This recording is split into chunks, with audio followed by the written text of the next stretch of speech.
Good evening mga kadogo. Well, ito, mag-isa ako dito sa bahay. Ano nga pala, shoutout sa aking mga anak dahil sila ipupunta sa Taiwan. Mamayang madaling araw ng alas 5 yata ang flight nila, no? So mag-ingat kayo mga anak. Well, ito pong ating simple vlog na to. Sasamantalahin ko na itong panahon na to na ako'y nakakapag-relax at ako'y matagal na rin hindi nakakapag-vlog about sa ating kaalaman sa pag-aalaga ng mga alaga nating aso. So, si Ma'am Emily ng Cabanatuan ay nagtanong po sa atin at nag-message po sa atin last week pa po. Ganda nung tanong niya eh. So, ito po ang itatakilap natin ngayon. As a 10 years breeder po, meron na po tayong kaalaman at experienceado na po tayo. So, ang katanungan ni Ma'am Emily ng Cabanatuan, Sir, ako po ay gumagamit ng sabong pantao sa paliligo. Okay po ba yun? Para po sa aso. Napakagandang tanong. Well, ganito Ma'am Emily. Ito, real talk tayo sa lato, pati sa ating mga kasamang dog lover. Diba, gumagamit dyan ng mga liquid soap. Matatapang talaga yun, di ba? Totoo naman yan. May barita, merong powder na panlaba. Ang dami gumagamit. Pero, hindi po advisable yun. Iba po kasi ang panlaba, iba po ang pantao, iba po ang pang-aso. Kaya nga po may kategory yan eh.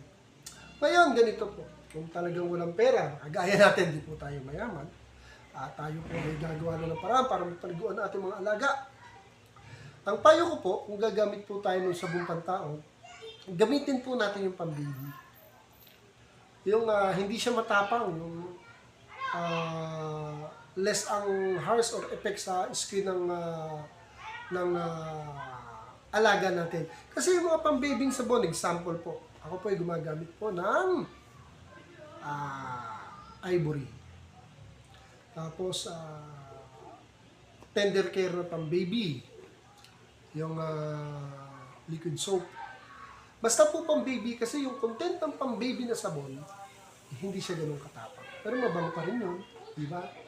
Yun po ang payo ko kasi lahat naman tayo gumagamit minsan ng iba-ibang sabon. No? Kung wala na tayong sabon, ako nga, yung shampoo ng aso ko magkano po yung ganun kalaki, almost 1,000. Pero syempre pag naubos yun, shampoo ang pantao. Di ba? Tsaka sabon pantao.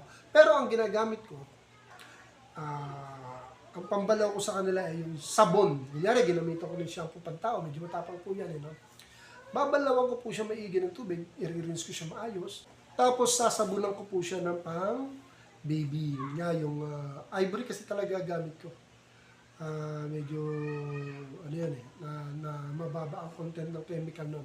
Kaya nga pwede sa baby. Kahit ano po, basta pang baby soap. Even liquid soap na pang baby, okay po yun. Yung po mapapayo ko, ma'am.